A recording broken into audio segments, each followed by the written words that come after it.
hardware provided an interface between the user and the computer. The faculties that execution for other software applications system software include operating system, device, driving utilities, and programming tools. Some keys purpose of system software are operating system.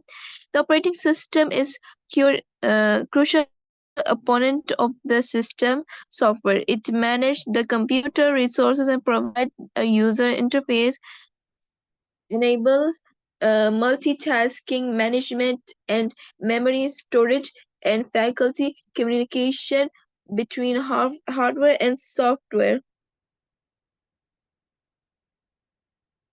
The device जी आगे the device the device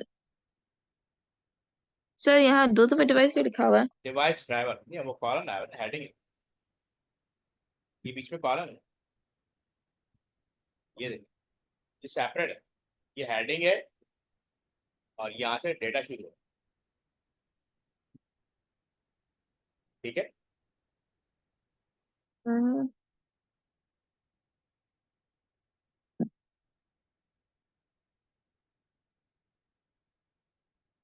Device are software components that operating system to communicate and interact with specific hardware devices. They are able to operate system to control and utilize the functionalities of devices such as printer, scanner, graphic cards, and network adapters.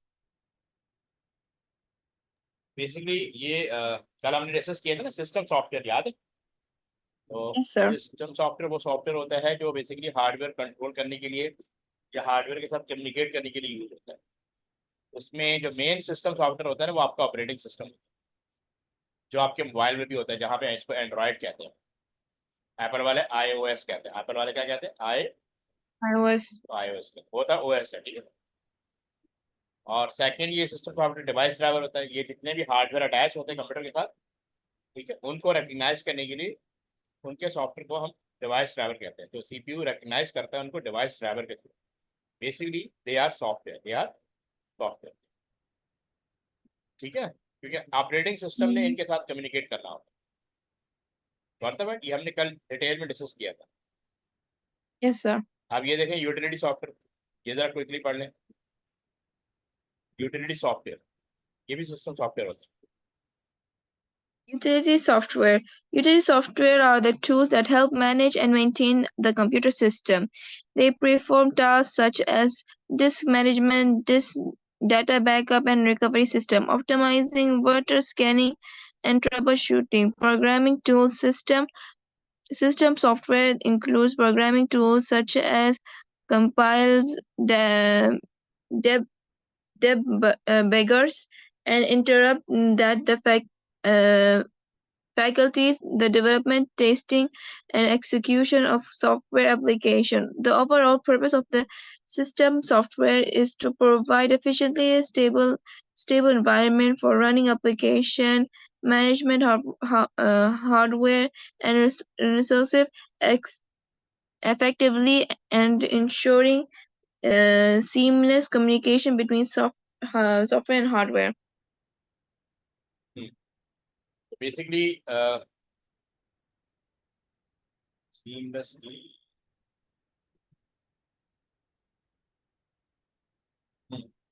Basically utility software कौन से होते हैं जो आपके system को smooth रखते हैं जैसे एंटीवायरस जैसे ये डिस्क मैनेजमेंट दिया हुआ है बैकअप लेना है रिकवरी करनी है सिस्टम ऑप्टिमाइज करना है वायरस स्कैनिंग ये virus and trouble shooting repairing software कुछ बैकअप सॉफ्टवेयर होते हैं कुछ रिपेयरिंग सॉफ्टवेयर होते हैं कुछ फाइल को कंप्रेस करने के लिए यूज होते हैं कंप्रेशन सॉफ्टवेयर ये सब क्या है यूटिलिटी सॉफ्टवेयर तो हमारे सिस्टम जो है स्मूथ वर्क कर रहे होते हैं because of these utility software ये बैक एंड पे काम करते हैं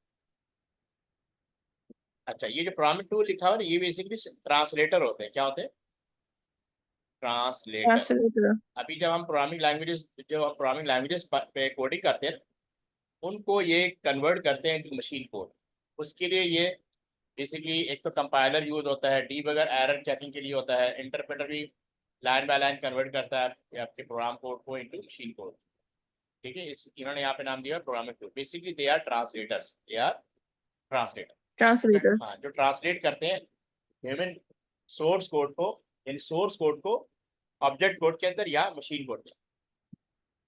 कंपाइलर एज ए होल करेगा और इंटरप्रेटर जो लाइन बाय लाइन करता है। ठीक, point clear. Mm-hmm. Yes, sir. अब आगे एप्लीकेशन सॉफ्टवेयर। एप्लीकेशन सॉफ्टवेयर वो सॉफ्टवेयर होते हैं जो यूजर रिलेटेड टास्क को परफॉर्म करने में हेल्प करते हैं। जैसे अगर आपने टाइपिंग करनी है तो आप वर्ड यूज करेंगी, आपने कैलकुलेशन Mm-hmm. करनी है तो आप एक्सेल या स्प्रेडशीट यूज करेंगी। ठीक है, अगर आपने प्रेजेंटेशन देनी है तो पावर पॉइंट यूज करेंगी, अगर आपने ग्राफिक एक्टिविटी परफॉर्म करनी है तो फोटोशॉप यूज करेंगे, ऐसे ही है।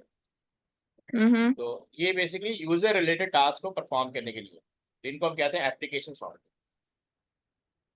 इसको क्विकली गो थ्रू कर लें।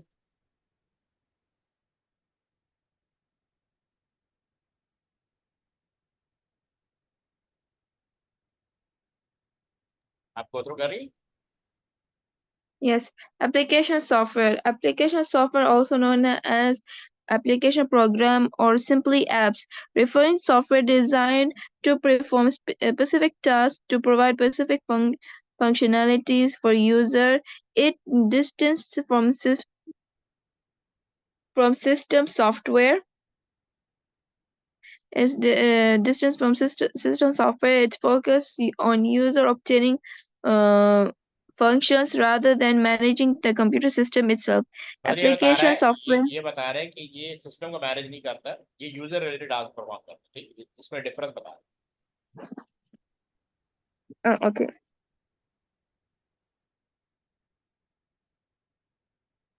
To various types, including productivity software, in entertainment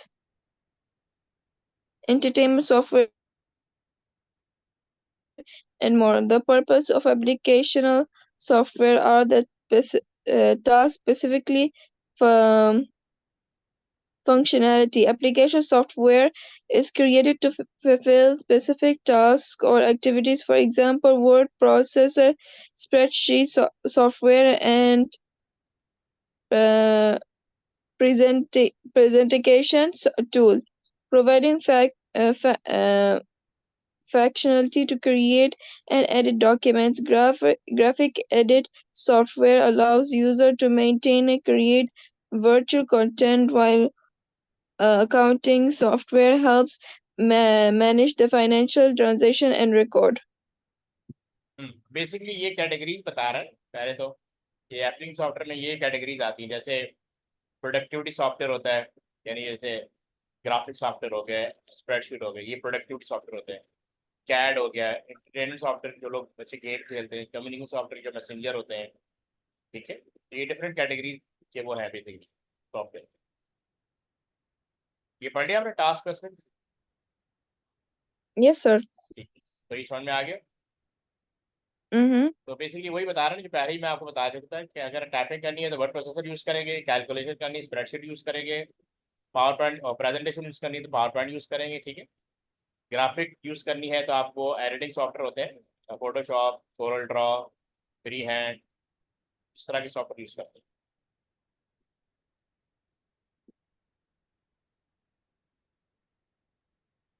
user interaction and experience, ये इसका फीचर है। ये बता रहा है कि जो आपके एप्लीकेशन सॉफ्टवेयर होते हैं ना, application software provide a user friendly interface for user to interact with the computer system. तो बेसिकली आप जैसे पावर पॉइंट कितना ईजी है, वर्ड कितना ईजी है, एक्सेल में हमें फार्मूले याद करने होते हैं, उनको समझना होता है, उनको फिर परफॉर्म करते हैं, तो काफ़ी हद तक यूजर फ्रेंडली होते हैं एंड परफॉर्म टास्क एफिशिएंटली। तो it offer include feature like menus होते हैं, बटन्स होते हैं, इनपुट फॉर्म्स होते हैं, graphical element to enhance usability है and provide an intuitive experience.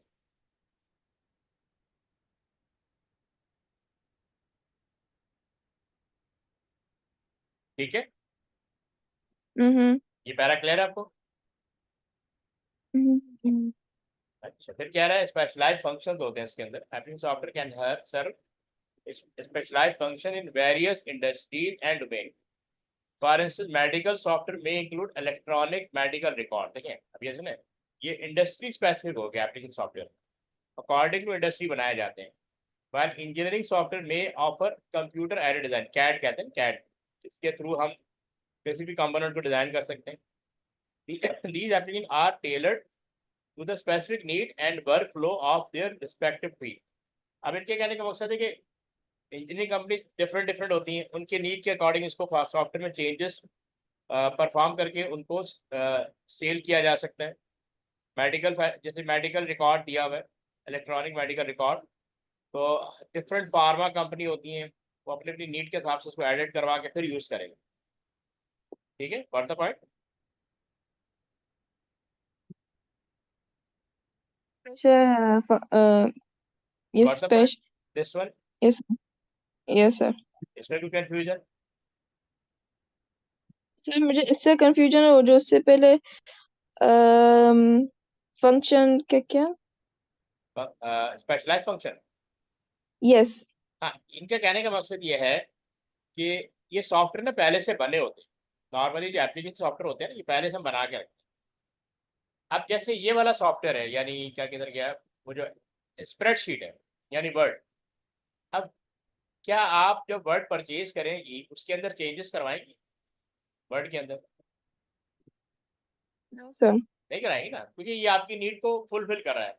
तो वर्ड प्रोसेसर वो सॉफ्टवेयर है, एक्सेल वो सॉफ्टवेयर है, ये पावर पॉइंट वो सॉफ्टवेयर जो जनरल नीड को मीट कर रहा होता है। लेकिन सम टाइम जब इंडस्ट्री वाले कोई सॉफ्टवेयर परचेज करते हैं ना, तो अपनी नीड के अकॉर्डिंग उसके अंदर चेंजेस परफॉर्म करवाते हैं। ये जो लिखा है ना यहाँ वर्ड, एक कहाँ गया है, एक वर्ड था यहाँ पे, हाँ टेलर्ड, इसमें एक वर्ड लिखा हुआ टेलर्ड। ये टे, देखिए टेलर का मतलब होता है, जैसे हम सूट किसी टेलर के पास जाते हैं तो अपनी मर्जी का सूट सिलवाते हैं, अपनी मर्जी का डिजाइन उसे कहते हैं बना के दो, है ना। तो यहाँ पे भी ये होता है कि सॉफ्टवेयर तो बना हुआ है मेडिकल का, लेकिन जो मेरी कंपनी है ये मेडिकल कंपनी, मैं उसके हिसाब से बोलूंगा कि इसके अंदर चेंजेस करके दो। मेरी सॉफ्टवेयर पहले से बना होगा, अब जिन्होंने बनाया हुआ है वो मुझे मेरी मेरी नीड के अकॉर्डिंग चेंज करके देंगे ना। अब देखें हॉस्पिटल होते हैं, हॉस्पिटल का भी सॉफ्टवेयर पहले से बना होता है। हर हॉस्पिटल अपनी नीड के अकॉर्डिंग उसमें चेंजेस करवाएगा फिर उसको यूज करेगा। बात समझ में आई? हाँ सर। अच्छा, जैसे आपके यहाँ सुपर स्टोर है, सुपर स्टोर आपके यहाँ होंगे ना, सुपर स्टोर बहुत सारे। हाँ सुपर मार्केट। हाँ यस सुपर सर। मार्केट, ठीक है ना। तो आपने देखा होगा कि सब लोग सॉफ्टवेयर यूज करते हैं जब हम बिल करवाते हैं,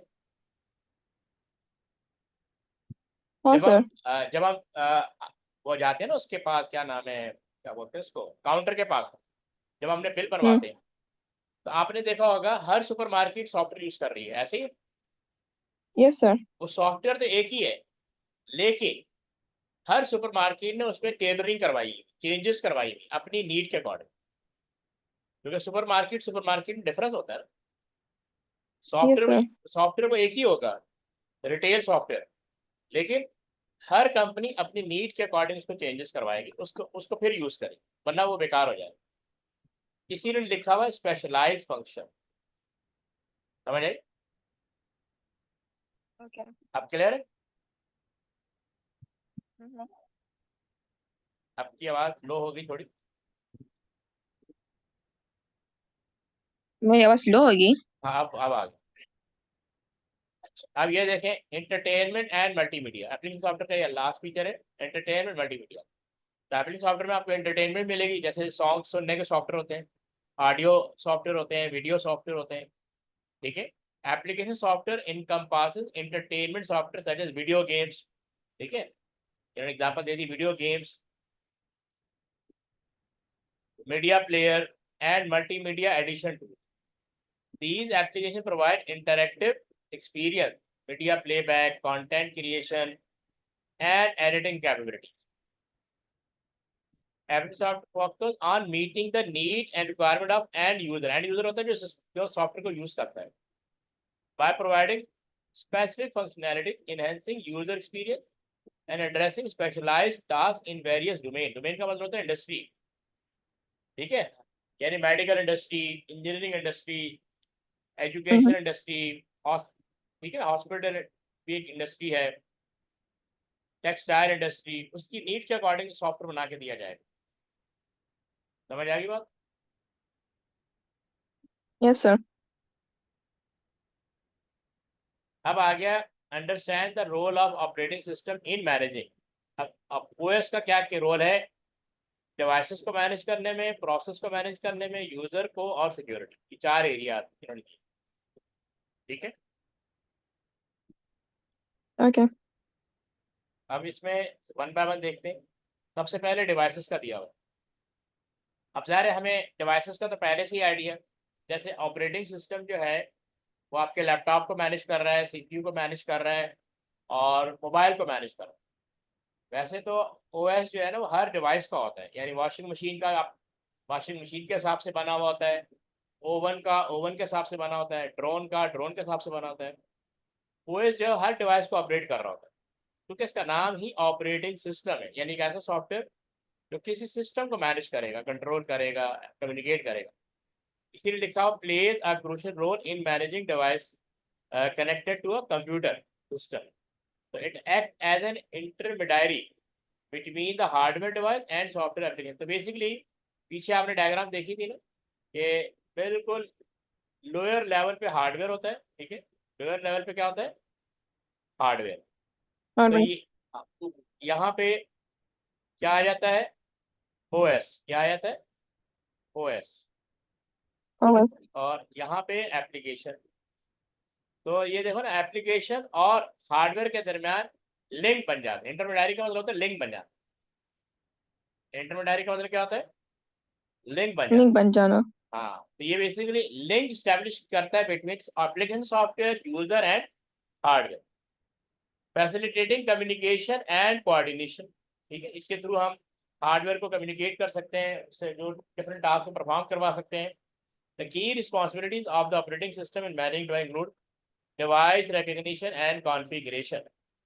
डिवाइस की जो भी कॉन्फ़िगरेशन है ये मेक श्योर करता है कि क्या कहते हैं, हाँ, यानी डिवाइस की जो भी कॉन्फ़िगरेशन ये सीपीयू उसको अंडरस्टैंड करे, उसको ओके करे, उसको वेलकम बोले, या उसको कंपैटिबिलिटी का ऑप्शन दे, इजीली इसको यूज़ किया जा सके। The operating system identified and recognises the devices connected. जैसे हमने प्रिंटर अटैच किया, स्कैनर अटैच किया, कीबोर्ड और माउस एंड स्टोरेज डिवाइस, इन सबको जब अटैच करते हैं ना एक्सटर्नली, तो इनके डिवाइस ड्राइवर होते हैं जो रिकग्नाइज करवाते हैं कि कौन सी डिवाइस अटैच हुई है सीपीयू के साथ, और ऑपरेटिंग सिस्टम ने इसको मेक श्योर करना होता है, कंपैटिबल करना।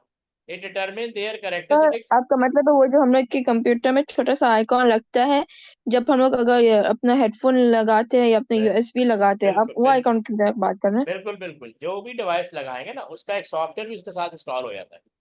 तो ऑपरेटिंग सिस्टम जब तक उसको रिकग्नाइज नहीं करेगा ना, आपकी डिवाइस चलेगी नहीं। ठीक है, capabilities and available resources, device driver management, ये दूसरा इसका फंक्शन आ गया। The operating system manages device driver which are software component that enable communication between operating system and specific hardware device. It knows the appropriate device driver, provide the necessary instruction for device operation and ensure compatibility and proper function. ठीक है ना? तो basically तो ये सारे वो activities हैं जो यानी डिवाइस से रिलेटेड होती हैं। तो इस डिवाइस ड्राइवर के थ्रू इसको मेक श्योर करता है कि ये सारे फंक्शन परफॉर्म हो, कंपैटिबल हो, ठीक है, ऑपरेट हो, प्रॉपर फंक्शन कर रहा हो, ठीक है, नेसेसरी इंस्ट्रक्शन को एक्सेप्ट कर रहा हो, एग्जीक्यूट करा रहा हो, इन सबको ये परफॉर्म कराता है। क्लियर? Yes sir.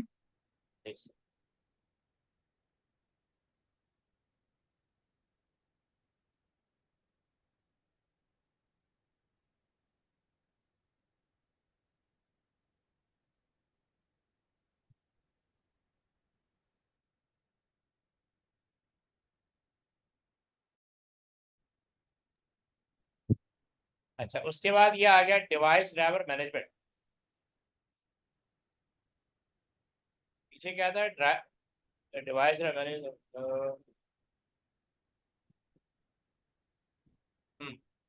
फर्दर दिया हुआ है device driver manage, the operating system manages device driver which are software component that enable connection between the operating system and specific hardware device। ठीक है, हाँ ये चीज तो हो गया ना, तो ऑलरेडी हो गया।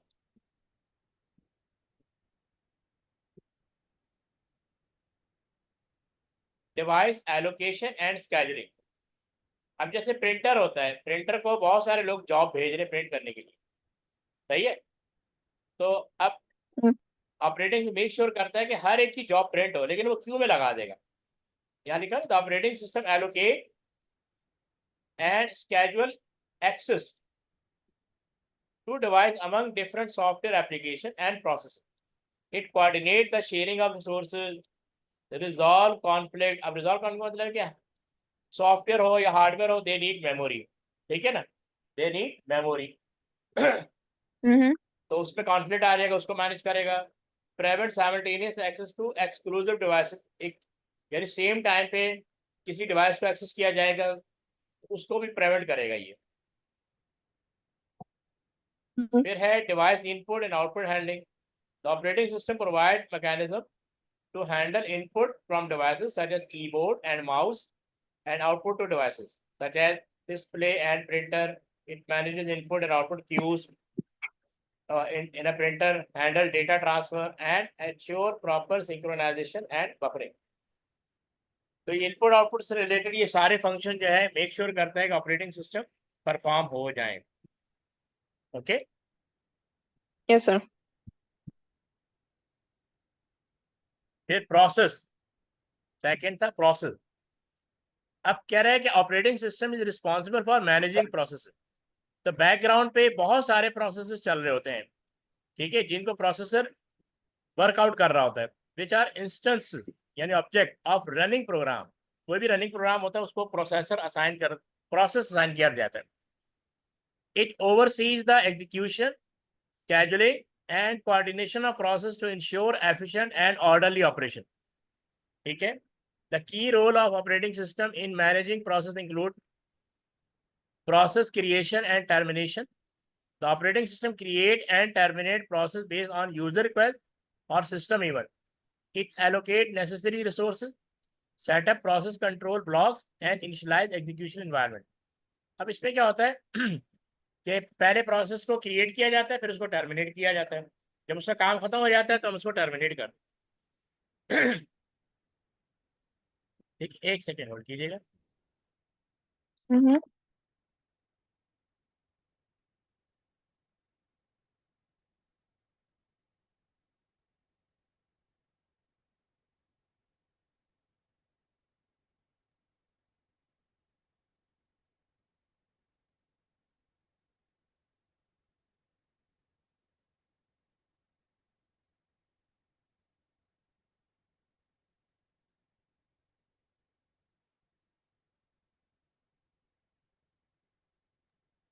ओके, फिर प्रोसेस को स्केड्यूल है, क्योंकि बहुत सारे प्रोसेस रन होते हैं, किसी को ब्लॉक करना होता है, किसी को रन करना होता है, किसी को रेडी स्टेट में रखना होता है। इसकी ना 3 स्टेट होती हैं, एक होती है ब्लॉक स्टेट, एक होती है रन स्टेट और एक होती है क्या कहते हैं, एक तो रन होती है, एक ब्लॉक होती है और एक रेडी स्टेट होती है ना, तो डिफरेंट स्टेट्स होती हैं, तो उनकी स्केड्यूलिंग करते हैं।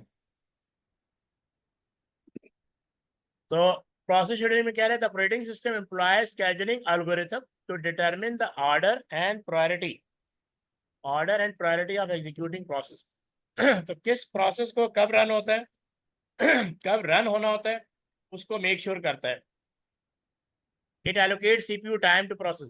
तो अच्छा, सीपीयू ने हर प्रोसेस को टाइम देना होता है, ये भी ऑपरेटिंग सिस्टम मेक श्योर करता है कि इस प्रोसेस को कब देना टाइम, कितना टाइम देना है। मैनेज प्रोसेस क्यूज, यानी बहुत सारे प्रोसेस की क्यूज बना देगा, वन बाय वन वो प्रोसेस रन होंगे। And switches between process to ensure fair and efficient resource utilisation. एक प्रोसेस को कंप्लीट करके दूसरे प्रोसेस की तरफ जाना है, उसको जो भी रिसोर्सेज चाहिए, रैम चाहिए, कैशे चाहिए, वर्चुअल मेमोरी चाहिए, या प्रोसेसर का अपना टाइम चाहिए, वो सब इसको एलोकेट करता है। ठीक है, प्रोसेस सिंक्रोनाइजेशन एंड कम्युनिकेशन। अब यहाँ पे कह रहे हैं कि operating system provide mechanism for process synchronise का मतलब होता है कि जब सिंक्रोनाइज का मतलब होता है सेम, यानी जो डेटा सेंड किया जाए वो रिसीविंग एंड पे भी वही डेटा होना चाहिए। एंड कम्युनिकेशन, तो it facilitate inter process communication technique such as shared memory, message passing and synchronization primitive like semaphores, logs and monitor। तो ये डिफरेंट टेक्नोलॉजीज है, इसके बारे में बात कर रहे हैं कि उन सबको भी ये मेक श्योर करता है कि ये वर्किंग, दे शुड वर्क। फिर है प्रोसेस रिसोर्स मैनेजमेंट। तो operating system manages resources use by process including memory, CPU time and input output device. तो it allocate and deallocate memory space. जब किसी एप्लीकेशन ओपन होना था उसको मेमोरी चाहिए होती है रैम के अंदर, और जब वो उसका काम टास्क खत्म हो जाता है फिर उसको डीएलोकेट कर देते हैं।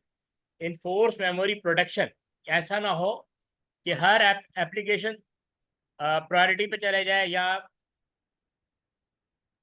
डिफरेंट एप्लीकेशन को डिफरेंट मेमोरी साइज की रिक्वायरमेंट होती है, तो उसको मेक श्योर करते हैं ये आपस में इनका कोई कॉन्फ्लिक्ट ना हो, वरना क्या होगा, सिस्टम काम नहीं करेगा। And ensure that process have fair access to system resource. ठीक है।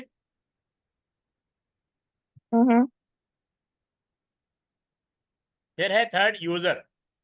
The operating system plays a role in managing user interaction and providing a secure and personalised computing environment. तो यानी यूजर को भी मेक श्योर करता है कि उसको एक प्रॉपर इन्वायरमेंट प्रोवाइड करे जिसके थ्रू अपना टास्क परफॉर्म कर सके। Its responsibility related to user were include, सबसे पहले दिया हुआ user authentication and authorisation. User का प्रिविलेज सेट करेगा। यूजर अथेंटिकेशन का मतलब है यूजर लॉगिन और पासवर्ड, ताकि यूजर ने जो पासवर्ड सेट किया उसी से वो लॉगिन हो सके। The operating system handle user authentication, verifying user identity to login credential like username and password. It also manages user authorization, determining access privileges and permission to system resources based on user roles or groups. ठीक है। Okay.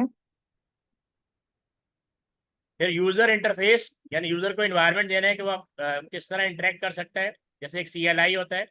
The operating system provide user interface through which user interact with the computer system. So this can include graphical user interface, command line interface और a combination of both। ठीक है। जैसे मैंने आपको बताया था ना, लिनक्स होता है, यूनिक्स होता है, लार्ज लेवल पे या कॉर्पोरेट लेवल पे company CLI based operating system को ज़्यादा प्रेफर करती हैं क्योंकि वो ज़्यादा फ्लेक्सिबल होता है, उसको अपनी मर्जी से यूज़ किया जा सकता है। GUI ऑपरेटिंग सिस्टम जो होते हैं उनको अपनी मर्जी से यूज़ नहीं कर सकते, बहुत लिमिटेड होता है, ऑप्शन लिमिटेड होते हैं। allowing user to execute command, launch application and manage file and setting। ठीक है। फिर यूजर ओके। अकाउंट, हाँ, फिर यूजर अकाउंट मैनेजमेंट होता है।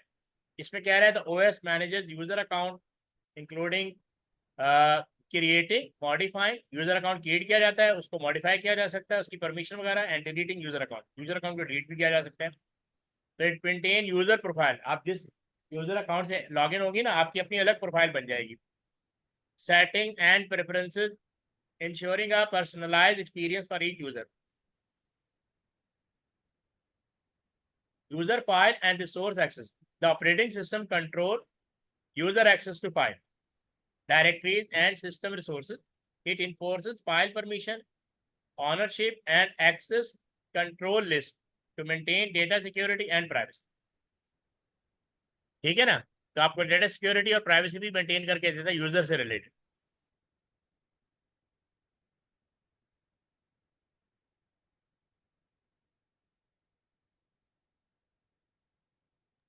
सर हाँ, यूजर अकाउंट मैनेजमेंट में और यूजर फाइल रिसोर्स में एग्जैक्टली डिफरेंस क्या है? कहाँ पे लिखा हुआ है यूजर अकाउंट मैनेजमेंट में, ये वाला? हाँ। देखो हाँ, यहाँ क्या और क्या है। यूजर। हाँ, तो दो चीजें हैं। यहाँ कह रहे हैं ऑपरेटिंग मैनेजर यूजर अकाउंट, क्या मतलब, आप यूजर अकाउंट, जैसे आपके नाम का एक यूजर अकाउंट क्रिएट हो जाएगा, जैसे आप ईमेल बनाती है जीमेल पे हम्म। अकाउंट, तो पहले आपका ईमेल अकाउंट क्रिएट होता है, उसके अंदर कोई हम्म। सेटिंग्स हैं, कोई प्रेफरेंसेस हैं उनको मॉडिफाई कर सकती हैं। आपका अकाउंट अभी यूज़ नहीं हो रहा, उसको डिलीट किया जा सकता है। ठीक है, अब कह रहे हैं मेंटेन यूज़र प्रोफाइल। तो आप जब भी, असल में आपको एक अलग से फोल्डर दिया जाता है, उसमें सारा डेटा आपका स्टोर हो रहा है। Setting and preferences ensuring a personalised experience for each user. और यहाँ पे user file and resource access है। यहाँ कह रहा है operating system control user access to file, मतलब आपकी परमिशन को सेटल किया जाएगा कि आपको एक्सेस देना है या नहीं देना। यहाँ पे ना एडमिन का रोल हो जाता है। एडमिन देखता है कि किस यूज़र को सिस्टम का एक्सेस देना है, किस यूज़र को सिस्टम का एक्सेस नहीं देना। जैसे रीड ऑनली होता है, फाइल को सिर्फ आप रिव्यू कर सकती हैं, आपके पास राइट ऑनली का ऑप्शन नहीं है। ठीक है ना, राइट करने का कोई ऑप्शन नहीं है, चेंजेस करने का कोई ऑप्शन नहीं है, सिर्फ आप रीड कर सकते हैं। डायरेक्टरीज कहते हैं फोल्डर को।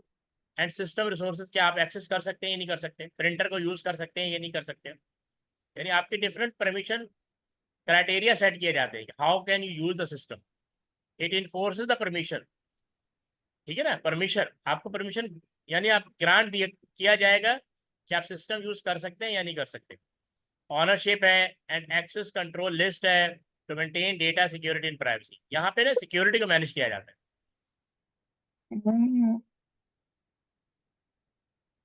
ठीक है,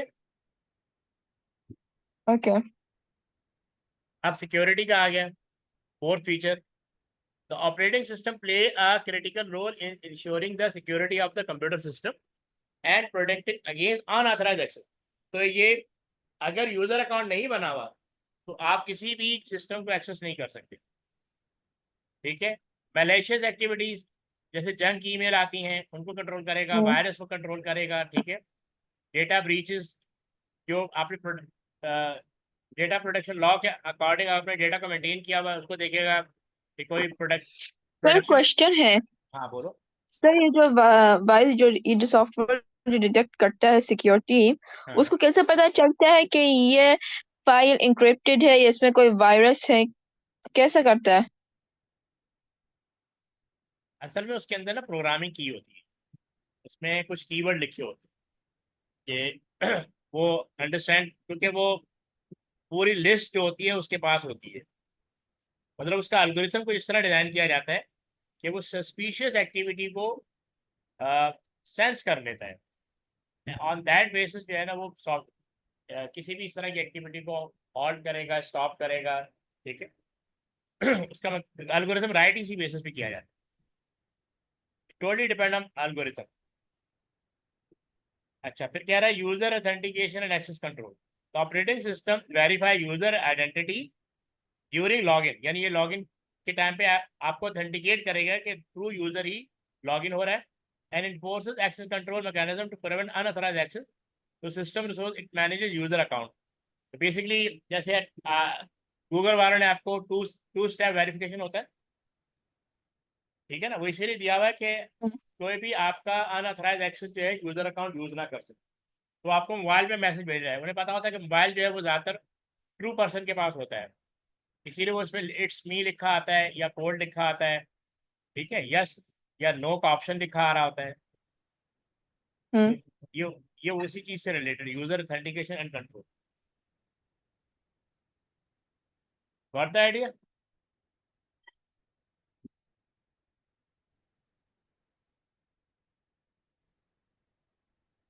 फिर यहाँ पे दिया हुआ है understand the different sources of software and copyright type. Software को हम रिस्ट्रिक्ट कर सकते हैं, या तो हम पूरा फ्री देंगे, ठीक है, या कुछ ओपन सोर्स होते हैं, कुछ प्रोप्राइटरी होते हैं, कुछ क्रिएटिव कॉमन्स होते हैं। फ्री का मतलब है जैसे व्हाट्सएप आपको फ्री मिलता है, पेड होता है?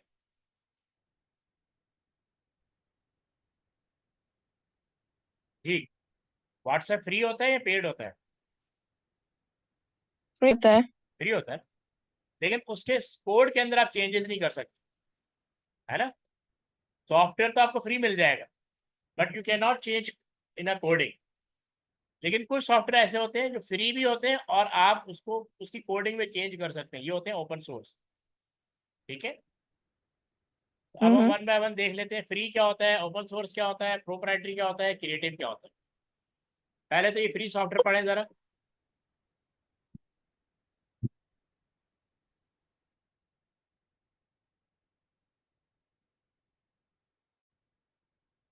जी आप गो थ्रू करें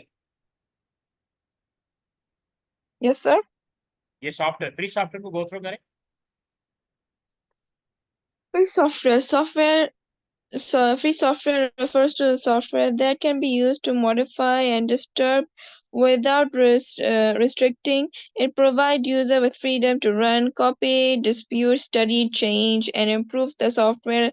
The term free, in contrast, refers to the freedom. It's not necessary to the absent of the cost. For example, software includes GNU operating system. It is component. तो ये free software होता है आप open source software पढ़ लें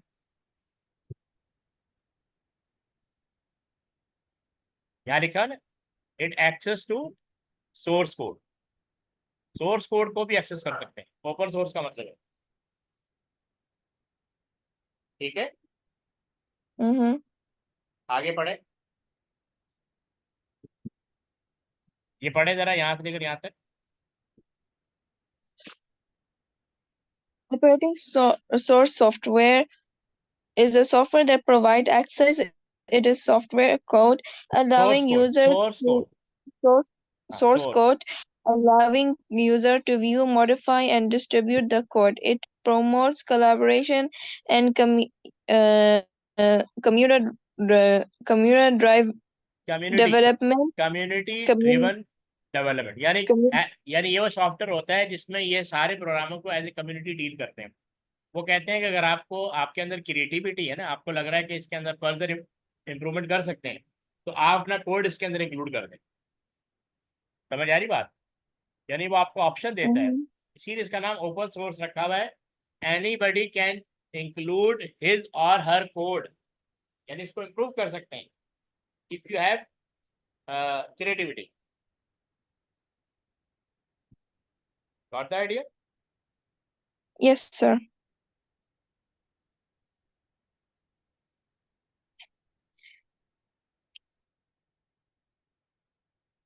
ठीक है आगे देखें Community, the development, the open source interval initiative नहीं initiative initiative OSI maintains a अच्छा set of criteria criteria called operating criteria criteria called open source definition, which outlines the requirement for the software to be considered open source. Popular open source software includes Linux Linux operating Linux system operating and Linux Linux operating system, approached web नहीं server, and Apache Apache Apache web server Apache web server, and S MySQL. नहीं my SQL MySQL. हाँ database तो ये example दी थी कि ये वाले software होते हैं ना ये ओपन सोर्स होते हैं इनके अंदर आप अपनी मर्जी की इंप्रूवमेंट ला सकते हैं और तो शेयर कर सकते हैं कम्युनिटी के अंदर ठीक है Mm-hmm.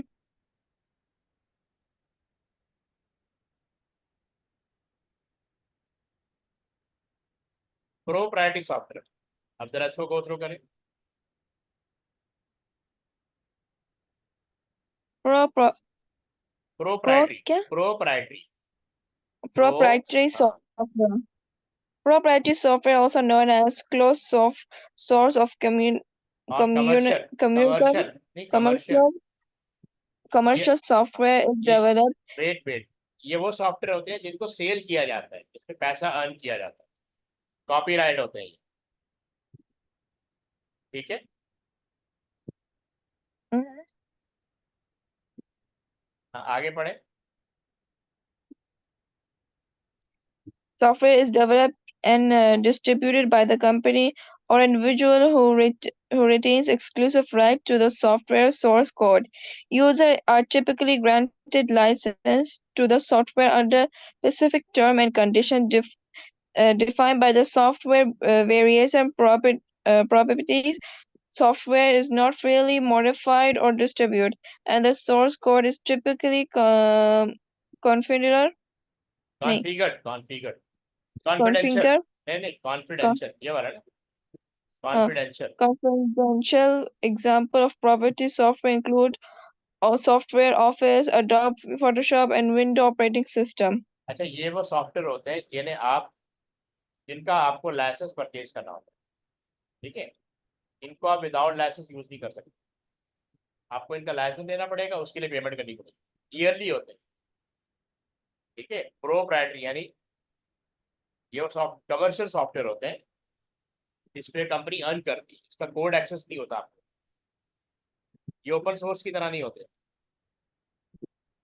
ठीक है। Mm-hmm. क्रिएटिव कॉमन्स,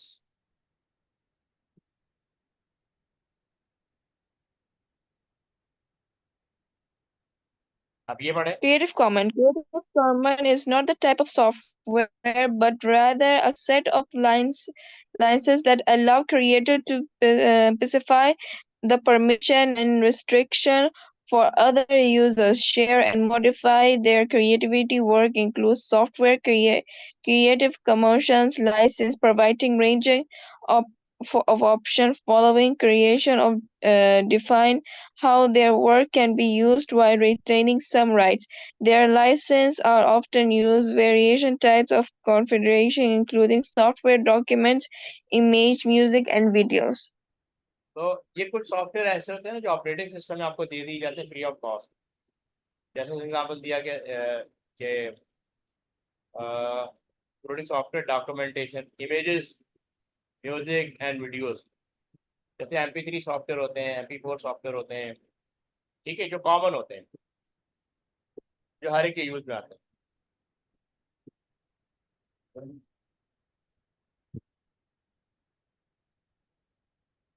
ठीक है। Mhm. ये पढ़े, कॉपीराइट।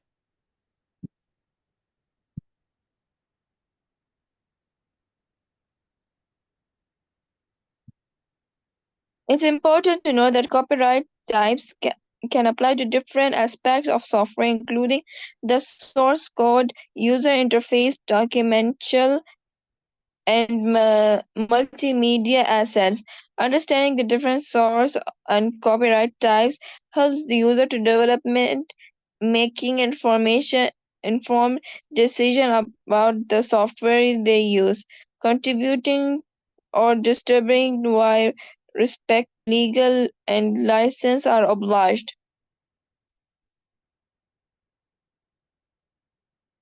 नहीं, ये होता है ऑब्लिगेशन। क्या होता है? Obligation, Obligation. Legal respecting, while respecting legal and licensing obligation, ठीक है। एतराज़ात, ऑब्लिगेशन का मतलब होता है कि somebody has criticized, okay.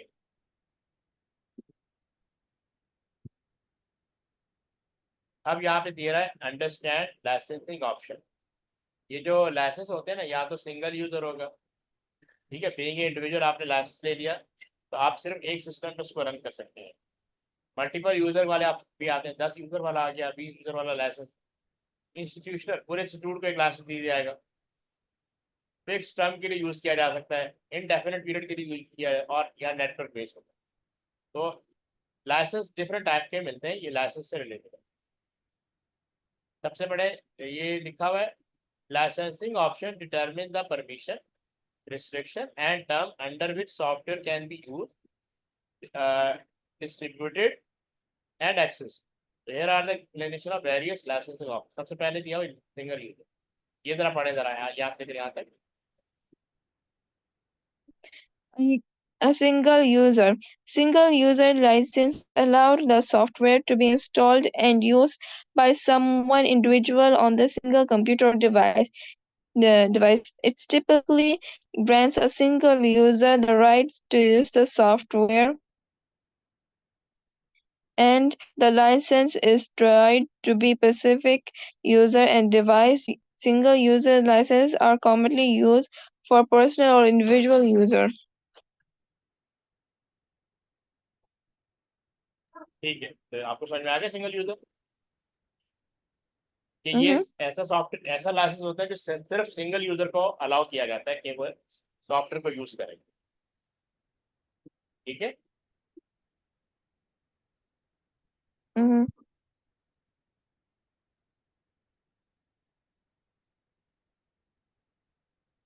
Okay, फिर मल्टीपल यूजर, इसको भी जरा पढ़ लेंगे। ये नहीं, ये 10 यूजर का लाइसेंस होगा, 20 यूजर का लाइसेंस होगा, इसके हिसाब से होता है, इसलिए इसको मल्टीपल यूजर क्या है।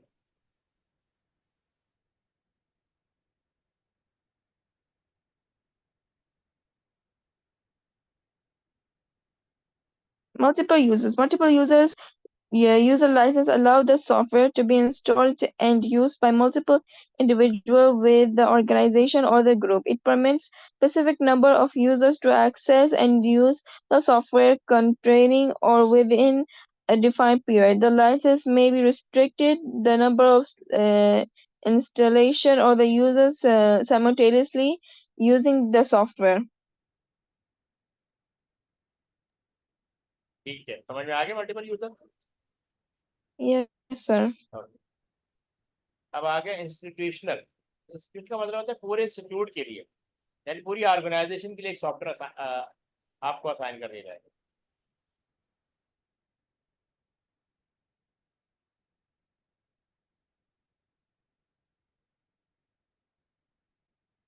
अच्छा, institutional licensing refer to license specifically designed for educational institute, जैसे स्कूल होते हैं, कॉलेज, यूनिवर्सिटी, गवर्नमेंट ऑर्गेनाइजेशन और बिजनेस। पूरी कंपनी के लिए एक लाइसेंस असाइन किया, उसमें जितने भी नंबर ऑफ कंप्यूटर होंगे उनको यूज कर लेंगे। These line typically cover a large number of user, यानी वो यूजर 100 हो सकते हैं, 1000 हो सकते हैं, ठीक है, 10,000 हो सकते हैं, विद इन दी इंस्टीट्यूशन और organisation, allowing multiple user to access and use the software based on the institution requirement. Institutional license often offer volume discount or enterprise level support, यानी इसमें आपको डिस्काउंट वगैरह भी मिल जाता है क्योंकि नंबर ऑफ यूजर बहुत ज़्यादा होते हैं। ठीक है। Mhm. अब फिक्स टर्म को देखें जरा।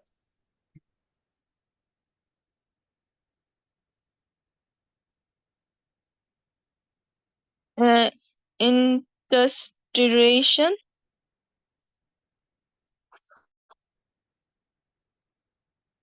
Sir, how to read that? हाँ, फिक्स टर्म को गो थ्रू करना।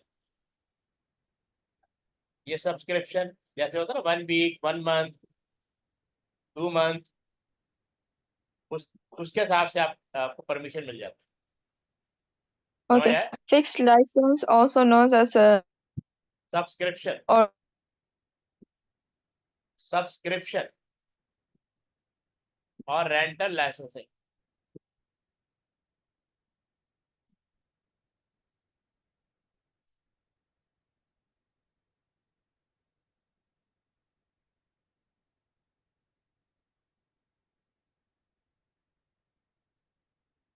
जी, आप गो थ्रू करें।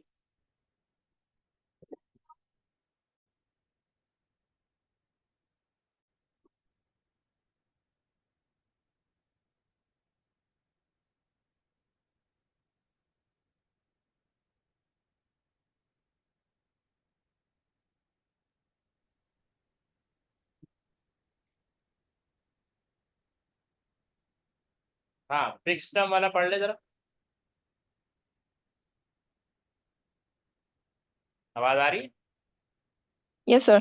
Fixed term license, also known as subscription license or rental license, grant the right to use the software for specific duration or period.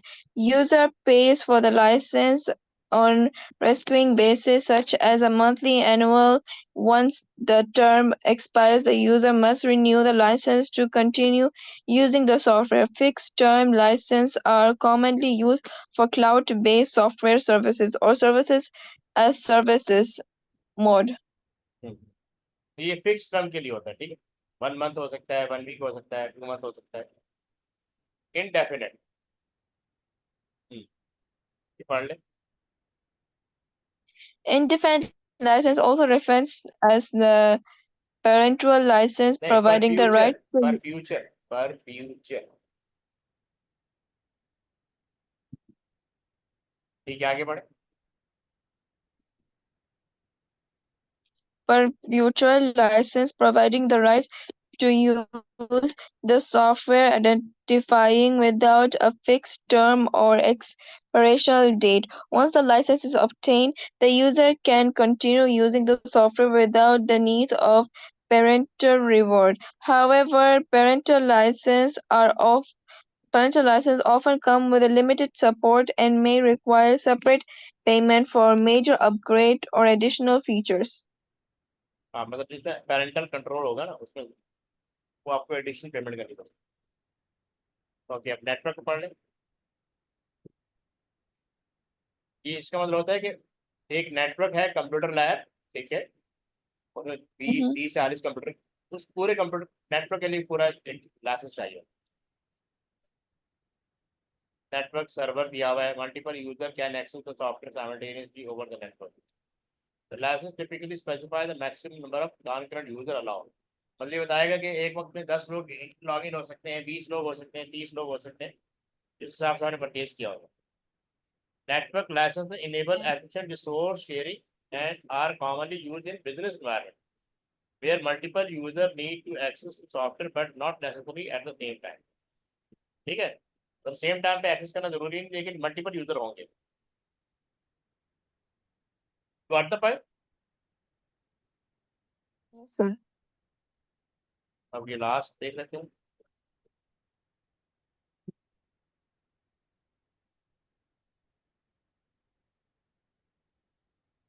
ये पढ़ ले जरा, rank करते हैं।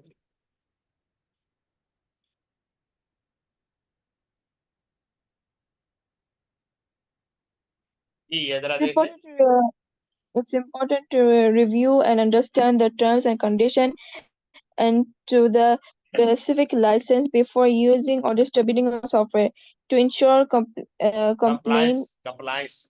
compliance with the license agreement. The license option may vary depends on the software vendor, vendor vendor, vendor, vendor कहते हैं vendor manufacturer. type, hmm, vendor type of software and intended use. internet use. तो ये basically बताना चाह रहे हैं कि भाई आप डिफरेंट लाइसेंस परचेज कर सकते हैं अकॉर्डिंग टू योर नीड्स। ठीक है, उसी हिसाब से एग्रीमेंट करेंगे, और ये डिपेंड करता है सॉफ्टवेयर की टाइप्स क्या है, सॉफ्टवेयर का वेंडर यानी मैन्युफैक्चरर कौन है, और उसका मेन यूज क्या है। ठीक है, ये पॉइंट क्लियर है। Yes. जी, मेरी आवाज आ रही है आपको? Yes, sir. आपकी आवाज सही से आ रही है. ठीक, तो ये यहाँ तक काफ़ी है आज के दिन। Yes, sir.